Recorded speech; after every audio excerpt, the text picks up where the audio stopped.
I had very little say, and nor did I want it in the day-to-day operations of the team and what we should do and things like that.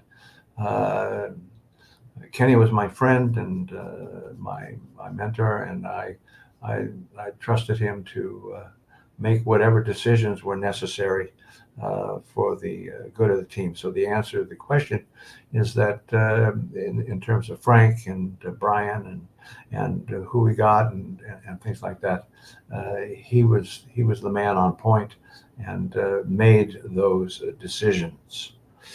I don't. And I don't know if it's any different with Wrexham, with Rob and Ryan, and how they operate the team. Incidentally, just as an aside, with Wrexham, they were in our division at the time, and then went down to non-league. And when you watch that program, Welcome to Wrexham, which is a Netflix documentary. I think they have 2 seasons or 3 seasons.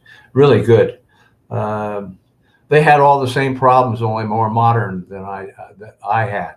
When all the same problems. I look at that and said, something, I did that first. And it was interesting. But back to your question.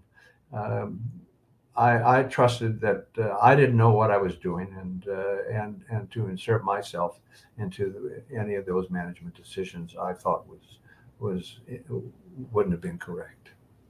And to be quite honest, I think that in some respects, as good a football player as Kenny was, and as knowledgeable as he was, we were out of our depth in doing what we're doing under the circumstances of what we had, and a little bit.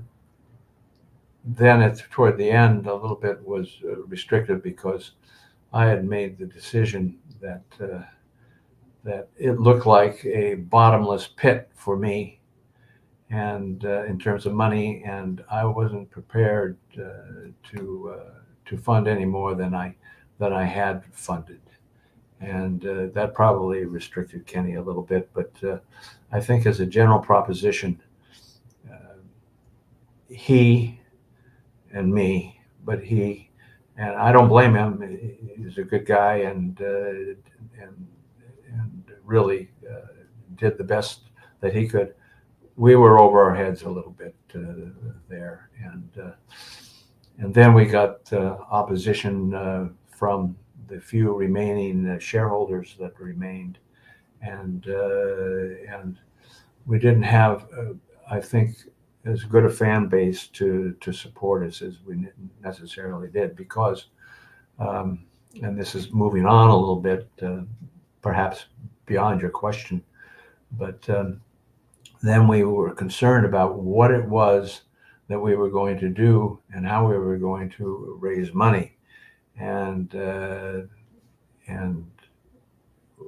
we had a kind of a scheme that never panned out, incidentally, to convert the ground and to raise money and to play in the same setting as some other teams, to share a ground with them, but that never worked out. Bottom line, we didn't have enough knowledge nor enough money. Hold on a minute. Enough money to sustain ownership.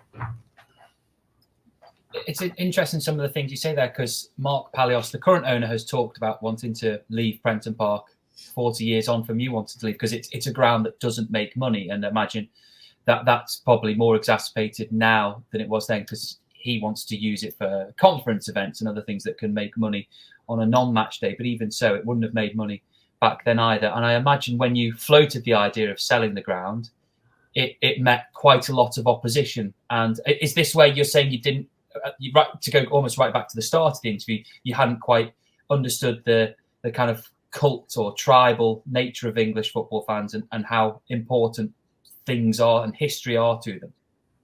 I think you're correct in that question statement. Actually, yes, we didn't have enough knowledge, and at least according to Ray and your podcast with him, that Mark has a better communication and attention of the community. We didn't have that. And then we were going to sell Prenton Park and develop it and raise money that way and share a ground with I don't know who and make it. I mean, we ran out of money. Period. Simple as that. And Peter Johnson really saved the day when he called me one day and we talked about selling the ground, selling the team.